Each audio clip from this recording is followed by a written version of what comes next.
အားလုံးပဲမင်္ဂလာပါရှင်ထောပတ်ထမင်းလေးချက်စားကြည့်ပါမယ်ပထမဦးစွာဟင်းခတ်မွေးကြိုင်နဲ့ထောပတ်စီကိုစီတက်ထားတာလေးထည့်ပါမယ်ရှင်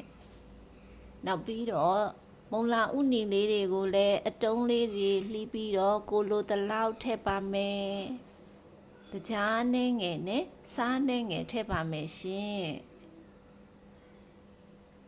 ပြီးရင်တော့နှက်ဆက်အောင်မှွေထားပါမယ်နော်နှက်ဆက်သွားပြီဆိုရင်တော့စတယ်လို့ရပါပြီ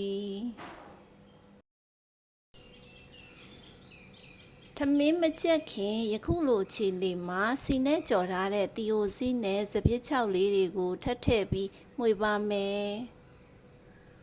ယခုချက်ထားတာကတော့စံချိန်ခွက်စံ9လုံးနဲ့ရေ17လုံးဖြစ်ပါတယ်ရှင်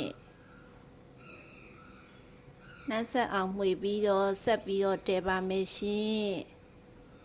ထမင်းကျက်တဲ့အခါယခုလိုထောပတ်နံတင်းတင်းလေးနဲ့မွှေးကြိုင်နေတော့ထောပတ်ထမင်းလေးကိုရရှိပါပြီရှင်